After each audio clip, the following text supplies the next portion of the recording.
Doctor ortho Ayurvedic oil and capsule, अब दर्द भी घुटने टेकेगा। झारखंड विधानसभा के मानसून सत्र की हंगामेदार शुरुआत। जेपीएससी के मुद्दे पर एनडीए ने हेमंत सरकार को घेरा।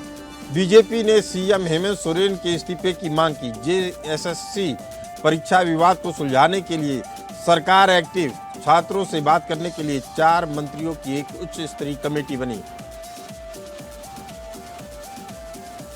छत्तीसगढ़ कैबिनेट के बड़े फैसले के साथ सीएम विष्णुदेव साय की अध्यक्षता में कैबिनेट की बैठक में कई महत्वपूर्ण फैसले। राज्य के विकास, डिजिटल गवर्नेंस, उद्योग, सड़क, ऊर्जा और वित्तीय प्रबंधन से जुड़े कई अहम फैसलों पर लगी मुहर। 500 करोड़ रुपए के एआई मिशन को मिली मंजूरी।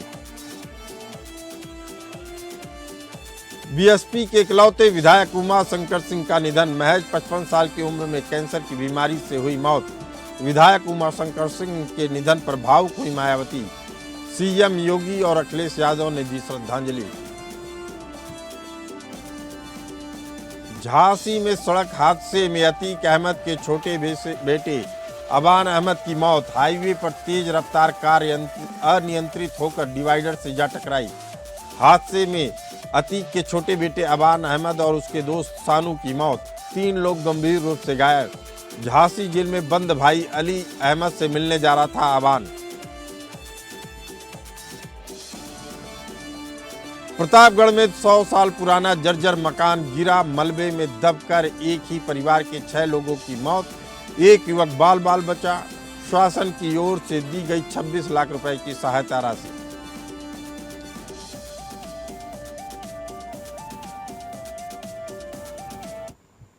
स्टेट लाइव में आपका स्वागत है। मैं हूं डॉक्टर प्रसून। उत्तर प्रदेश सरकार ने बंजारा समुदाय के विकास की दिशा में बड़ा कदम उठाया है। मुख्यमंत्री योगी आदित्यनाथ ने घुमंतू विकास बोर्ड केवल एक प्रशासनिक संस्था नहीं बल्कि वर्षों से उपेक्षित समाज को सम्मान, पहचान और विकास से जोड़ने का माध्यम बनेगा। उन्होंने कहा कि अब घुमंतू समाज को दर दर भटकने की मजबूरी नहीं रहेगी और उन्हें सरकार की हर जन कल्याणकारी योजनाओं का लाभ मिलेगा। मुख्यमंत्री ने गुरुवार को घुमंतू विकास बोर्ड के गठन के निर्णय के बाद आयोजित आभार और अभिनंदन समारोह को संबोधित कर रहे थे। मुख्यमंत्री योगी आदित्यनाथ ने कहा कि अंग्रेजी शासन ने साल 1871 के क्रिमिनल ट्राइब एक्ट के तहत उन समुदायों को आपराधिक घोषित कर दिया था जिन्होंने देश की आज़ादी की लड़ाई में महत्वपूर्ण भूमिका निभाई थी। बाद में बाबा साहब डॉक्टर भीमराव अम्बेडकर ने इस अन्याय को समाप्त कर इन समुदायों को सम्मान दिलाया, लेकिन उनके विकास के लिए लंबे समय तक प्रयास नहीं किए गए। उन्होंने कहा कि प्रधानमंत्री नरेंद्र मोदी के नेतृत्व में पहली बार राष्ट्रीय स्तर पर विमुक्त और घुमंतू समाज के लिए आयोग बना और अब उत्तर प्रदेश में घुमंतू विकास बोर्ड के जरिए उनके विकास को नई गति मिलेगी। मुख्यमंत्री ने कहा कि घुमंतू विकास बोर्ड में विभिन्न विमुक्त और घुमंतू जातियों का प्रतिनिधित्व सुनिश्चित किया जाएगा। इससे समाज की समस्याएं सीधे सरकार तक पहुंचेंगी और उनके समाधान के लिए प्रभावी योजनाएं बनाई जाएंगी। उन्होंने कहा कि बोर्ड का गठन जल्द पूरा किया जाएगा ताकि समाज के लोगों को योजनाओं का लाभ तेजी से मिल सके। मुख्यमंत्री ने कहा कि डबल इंजन सरकार ने वनटांगिया, मुसहर, थारू, गौड़, चेरो, भुक्सा, कोल, सहारिया जैसे वंचित समुदायों को पहली बार बड़े स्तर पर सरकारी योजनाओं से जोड़ा है। उन्होंने कहा कि इन समुदायों को राशन कार्ड, प्रधानमंत्री और मुख्यमंत्री आवास योजना का लाभ देने, आयुष्मान भारत कार्ड, मुफ्त बिजली कनेक्शन, गैस कनेक्शन, पेंशन और अन्य सामाजिक सुरक्षा योजनाओं का लाभ दिया जा रहा है। सरकार का लक्ष्य है कि किसी भी पात्र व्यक्ति को योजनाओं से वंचित न किया जा सके। मुख्यमंत्री योगी आदित्यनाथ ने कहा कि सरकार के लिए जनता केवल वोट बैंक नहीं बल्कि जनता जनार्दन है। इसी सोच के साथ बिना किसी भेदभाव के सभी वर्गों तक विकास का लाभ पहुंचाया जा रहा है। योगी आदित्यनाथ ने कहा कि सरकार ने निषाद राज ग्युह, महाराजा सुहेलदेव, वीरांगना अवंती भाई लोधी, उदा देवी पासी, झलकारी भाई और महारानी दुर्गावती जैसे महान हस्तियों को भी उचित सम्मान दिलाने का काम किया है। आप याद करिए जब 2014 में प्रधानमंत्री मोदी जी देश के प्रधानमंत्री बने थे। उन्होंने उस समय देशवासियों को कहा था कि बिना भेदभाव के शासन की योजना का लाभ हर एक तबके को देंगे, बिना जाति के, बिना क्षेत्र के, बिना भाषा के भेदभाव के बगैर। और उस समय उन्होंने कहा था सबका साथ सबका विकास।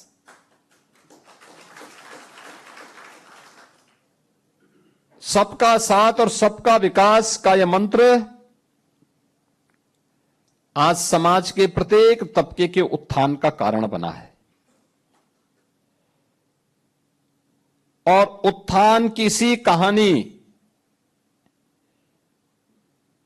कि इस नई कड़ी का नाम है घुमंत जाति विकास बोर्ड। उत्तर प्रदेश में बलिया जिले के रसरा से बहुजन समाज पार्टी के इकलौते विधायक उमा शंकर सिंह का निधन हो गया। वे 55 साल के थे। नई दिल्ली की एक निजी अस्पताल में कैंसर का इलाज करा रहे थे। उमा शंकर सिंह 403 सदस्यीय उत्तर प्रदेश विधानसभा में बीएसपी के इकलौते विधायक रहे। वे पहली बार 2012 में रसरा से निर्वाचित हुए, फिर 2017 और 2022 में भी इसी सीट पर बने रहे। बहुजन समाज पार्टी की राष्ट्रीय अध्यक्ष मायावती ने दिवंगत बसपा विधायक उमा शंकर सिंह के लखनऊ स्थित आवास पहुंचकर उन्हें भावभीनी श्रद्धांजलि अर्पित की। इस दौरान उमा शंकर सिंह के परिजनों से मुलाकात कर शोक संवेदना व्यक्त की। मुख्यमंत्री योगी आदित्यनाथ और समाजवादी पार्टी के अध्यक्ष अखिलेश यादव ने भी उनके निधन पर शोक व्यक्त किया। मायावती ने उन्हें अपना भाई बताते हुए कहा कि वह उन्हें सगी बहन की तरह मानती थीं। बसपा सुप्रीमो ने कहा कि उमा शंकर सिंह भी मुझे सगी बहन की तरह मानते थे। उन्होंने कभी भी पार्टी को धोखा नहीं दिया। बहुत से लोग पार्टी छोड़कर चले गए, लेकिन उमा सिंह अंत तक बीएसपी के साथ मजबूती से खड़े रहे। मायावती ने उमा शंकर सिंह के परिवार को भरोसा दिलाया कि यदि उनके परिवार में कोई चाहेगा तो उनके बेटे को राजनीति में आगे बढ़ाया जाएगा। उन्होंने कहा कि उमा शंकर सिंह के स्थान पर उनके बेटे को सम्मान दिया जाएगा। पार्टी उनके पूरे परिवार का ध्यान रखेगी। बीएसपी के राष्ट्रीय महासचिव सतीश चंद्र मिश्रा ने कहा कि उमा शंकर सिंह हमें अपने छोटे भाइयों की तरह मानते थे। उन्होंने अपार प्रेम और सम्मान दिया। उन्होंने कहा कि हम हमेशा उनका सम्मान का बदला चुकाने की कोशिश करते थे, लेकिन वे उससे हमें कहीं ज़्यादा देते थे। देखिए, माननीय उमा शंकर सिंह जी वो हमारे सगे छोटे भाई की तरह इतना प्यार वो देते थे, इतना सम्मान देते थे। हम उतना सम्मान और प्यार देने की कोशिश करते थे, लेकिन वो उससे ज्यादा देते। और उनकी ये खाली हमारे प्रति नहीं था, ये पूरे क्षेत्र में आप किसी एक छोटे बच्चे से लेके और बड़े बच्चे से, किसी महिला से, बूढ़ी महिला से, किसी से भी बात करेंगे, एक ही जवाब मिलेगा कि या तो बेटा चला गया, या तो हमारा भाई चला गया, भतीजा चला गया। यही एक आवाज सुनाई देगी आपकी। और इतनी अपूर्णीय क्षति ये पूरे क्षेत्र के लिए, समाज के लिए, पॉलिटिकल फील्ड के लिए, हर तरफ से है। क्योंकि वो एक ऐसे व्यक्ति थे जो हर मुसीबत पे अपना लड़ना जानते थे और अपनी शक्ति जो उनके अंदर भगवान ने दे रखी थी उसके तहत में। लेकिन अंत में उन्होंने बहुत लड़ाई लड़ी, अपनी बीमारी के साथ भी लड़ाई लड़ी। उत्तर प्रदेश के झांसी के पुंछ थाना क्षेत्र में हुए भीषण सड़क हादसे में अतीक अहमद के छोटे बेटे अबान अहमद की मौत हो गई। हादसे में उनके एक दोस्त सोनू की भी मौत हो गई, जबकि 3 अन्य लोग गंभीर रूप से घायल हो गए हैं। सभी प्रयागराज से झांसी जेल में बंद अली अहमद से मिलने जा रहे थे। पुलिस ने हादसे की जांच शुरू कर दी है। जानकारी के मुताबिक हाईवे पर तेज रफ्तार कार अनियंत्रित होकर डिवाइडर से जा टकराई। टक्कर इतनी जोरदार थी कि कार का अगला हिस्सा बुरी तरह से क्षतिग्रस्त हो गया। हादसे की सूचना मिलते ही पुलिस मौके पर पहुंची और घायलों को तत्काल अस्पताल भेजा। मृतकों में अबान अहमद और उसका दोस्त सोनू की पहचान की गई है। हादसे में मोहम्मद जैद उमर समेत 3 अन्य लोग घायल हुए हैं, जिनका अस्पताल में इलाज चल रहा है।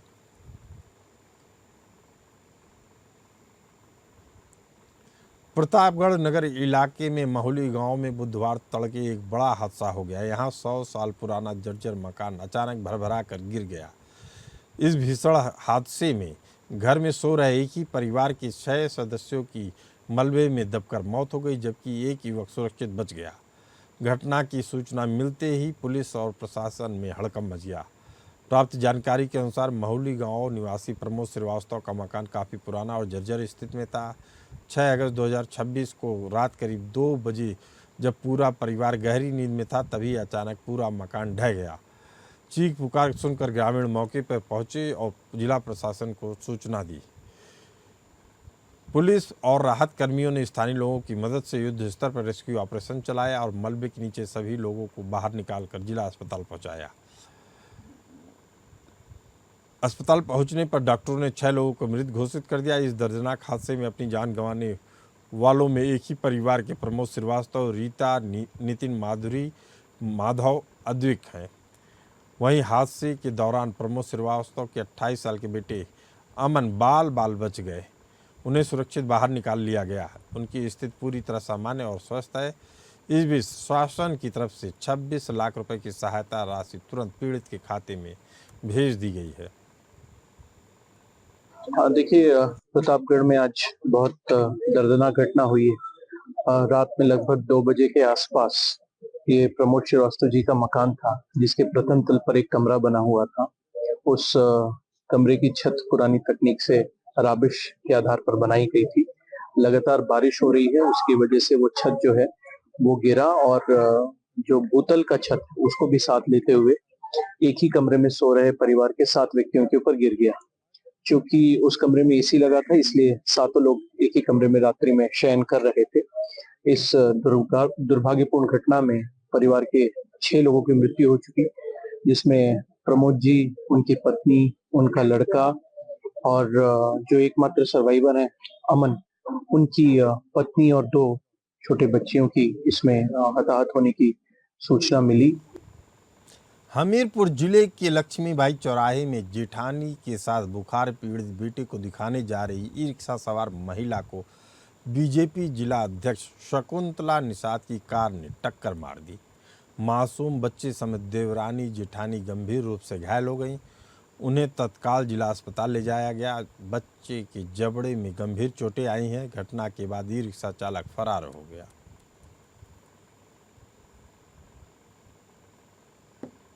जो अभी मामला आया है उसमें अभी तो गंभीर रूप से घायल है। उसमें एक बच्चा है 2 साल का, जिसके गाल में, दाएं गाल में खरोंच है, और एक महिला है उसकी माता जी बच्चे की, उसके दाएं घुटने में खरोंच है, और एक जो महिला है उनके भी सर में हल्की भी खरोंच है। तीनों लोगों को अभी भर्ती कर लिया गया है और उनका अभी एक्सरे और सीटी होने गया है।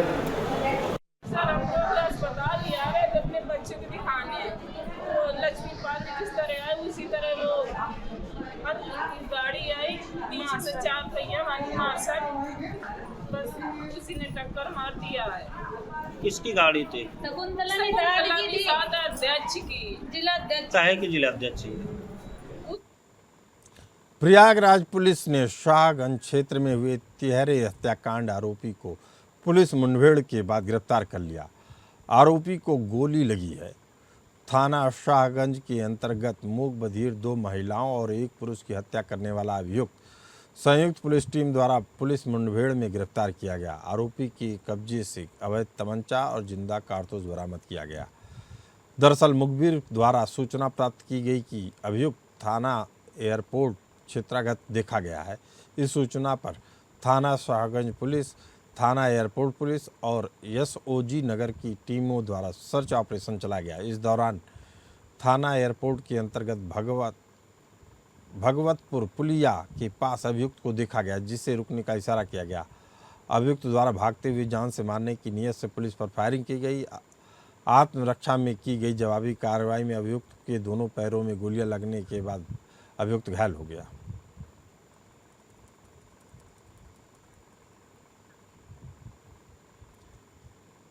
आजमगढ़ के वरिष्ठ पुलिस अधीक्षक डॉक्टर अनिल कुमार द्वारा ऑपरेशन दहन की सफलता में उत्कृष्ट कार्य करने वाले अधिकारियों और कर्मचारियों को सम्मानित किया गया। तकरीबन 830 किलोग्राम मादक पदार्थों के नष्ट करने में सराहनीय योगदान देने वाले 16 अधिकारियों और कर्मचारियों को प्रशस्ति पत्र प्रदान किया गया।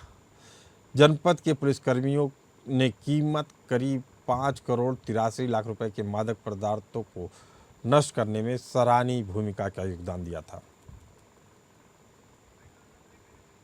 बात झारखंड की। झारखंड विधानसभा का मानसून सत्र शुरू हो चुका है। इसके 5 दिवसीय सत्र के पहले दिन सदन में शोक प्रस्ताव लाया गया। इस दौरान पूर्व मंत्री माधव लाल सिंह, मन्नान मलिक, लक्ष्मण राम और पूर्व केंद्रीय मंत्री मुकुल रॉय सहित कई दिग्गज नेताओं और विभूतियों को श्रद्धांजलि दी गई। तो वहीं सदस्यों ने 2 मिनट का मौन रहकर असम के बाढ़ पीड़ितों और शहीद जवानों के प्रति भी संवेदना व्यक्त की। वहीं सत्र शुरू होने से ठीक पहले बीजेपी विधायकों ने परिसर में जोरदार प्रदर्शन करते हुए हाथ में बैनर, पोस्टर और विधायकों के जेपीएससी और जेएसएससी परीक्षाओं में कथित घोटाले को लेकर सरकार के खिलाफ नारेबाजी भी की। आखिर इतने दिन तक ये लोग वार्ता क्यों नहीं किए, ये जानना चाहते हैं। अभी जो कार्य मंत्रणा की बैठक हो रही थी उसमें भी हमने बात को रखा कि आखिर शिक्षा व्यवस्था को इतनी ध्वस्त करने के लिए आप क्यों आगे बढ़ रहे हैं। सिर्फ झारखंड में ही नहीं, पूरे देश में ही जो एग्जामिनेशन का तरीका है, जो प्रक्रिया है, उसमें मेजर। रांची में मानसून सत्र के पहले दिन विधानसभा परिसर में विपक्ष के हंगामे के बीच सत्ताधारी पार्टी झारखंड मुक्ति मोर्चा की ओर से सीनियर विधायक हेमलाल मुर्मू ने परीक्षा में गड़बड़ी मामले की जांच सीबीआई से कराने की मांग पर भड़कते हुए अपनी प्रतिक्रिया दी है। झारखंड विधानसभा की मॉनसून सत्र की आज से हो रही है शुरुआत, लेकिन सदन की शुरुआत से पहले, ये सत्र से शुरू होने से पहले ही यहाँ आप देख सकते हैं कि एनडीए के विधायक जो है यहाँ पर जेपीएससी, जेएसएससी और सीजीएल परीक्षा में धांधली को लेकर किस तरीके से आवाज बुलंद कर रहे हैं। ये प्रदर्शन सदन परिसर में शुरू हो चुका है।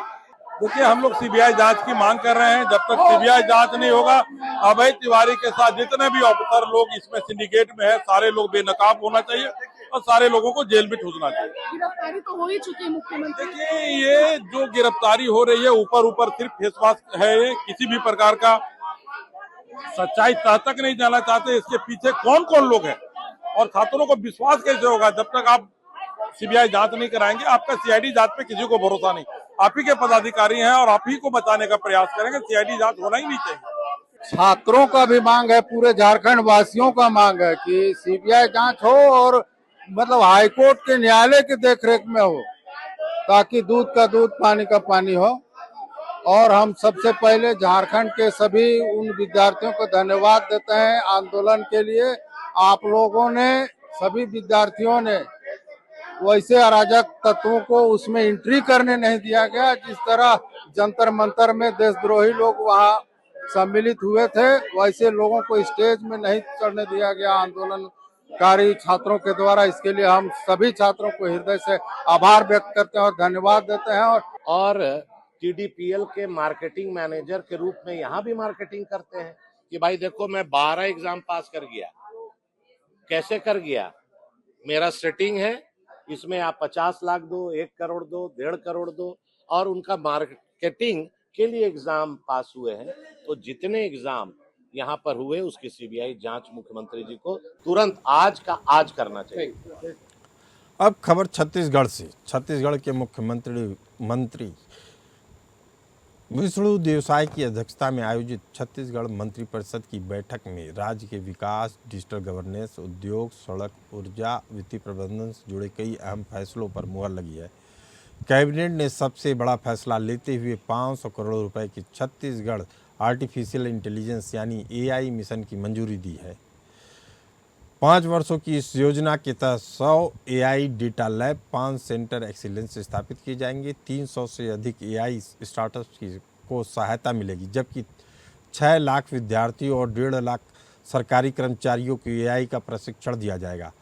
औद्योगिक विकास को बढ़ावा देने के लिए भारत अर्थ मूवर्स लिमिटेड यानी BEML को राज्य के हैवी अर्थ मूविंग इक्विपमेंट नियंत्रण संयंत्र स्थापित करने के लिए रियायती दर पर भूमि आवंटित करने का फैसला भी लिया गया है। इससे निवेश और रोजगार के नए अवसर पैदा होने की उम्मीद है। लोक कल्याण विभाग ने निर्माण कार्यों को पूरी तरह से डिजिटल बनाने के लिए WAMIS प्रणाली लागू करने को मंजूरी दी है। इसके जरिए स्वीकृति को लेकर भुगतान और गुणवत्ता की निगरानी तक की पूरी प्रक्रिया ऑनलाइन होगी। मुख्यमंत्री विकास की गति को देने के लिए मुख्यमंत्री ग्राम सड़क और विकास योजना के दिशा निर्देशों में संशोधन करते हुए ग्रामीण गलियों में सीसी सड़क और नाली निर्माण का रास्ता आसान किया है।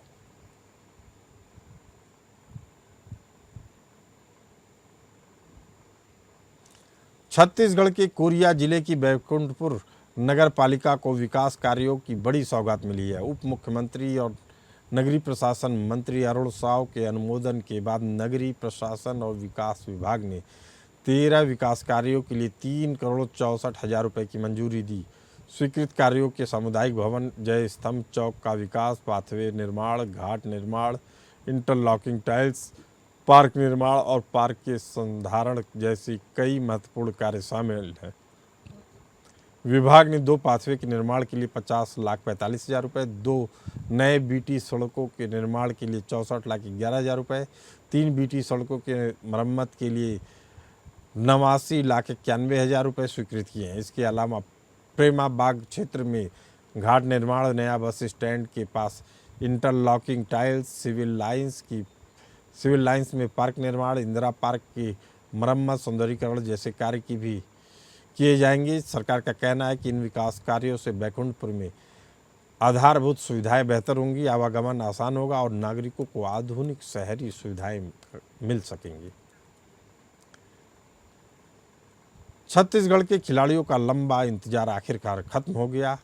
राज्य शासन ने बहुप्रतीक्षित उत्कृष्ट खिलाड़ियों की सूची आज जारी कर दी। सामान्य प्रशासन विभाग द्वारा राजपत्र में इसका प्रकाशन कर दिया गया है। राज्य शासन द्वारा छत्तीसगढ़ उत्कृष्ट खिलाड़ियों को शासकीय सेवा में नियुक्त करने की नीति 2007 के प्रावधानों के तहत राजपत्र में इस सूची में अधिसूचित किया गया है। विभाग द्वारा जारी सूची में 156 खिलाड़ियों को शामिल किया गया है, जिसमें 20 खेलों के खिलाड़ी शामिल हैं। 30 जून को मुख्यमंत्री श्री विष्णु देवसाय की अध्यक्षता में उच्च स्तरीय समिति की बैठक में उत्कृष्ट खिलाड़ियों की सूची को अनुमोदित कर राजपत्र में प्रकाशन के लिए सामान्य प्रशासन विभाग को भेजा गया है।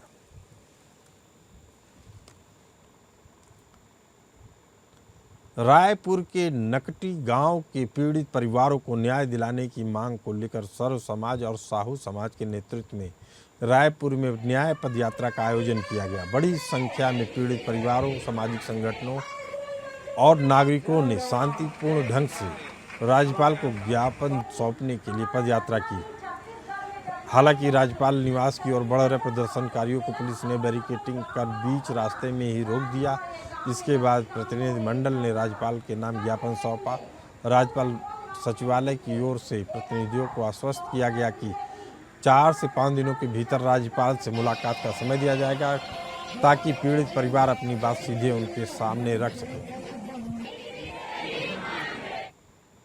खबरों के सिलसिले में फिलहाल इतना ही। हमें दीजिए इजाजत। नमस्कार।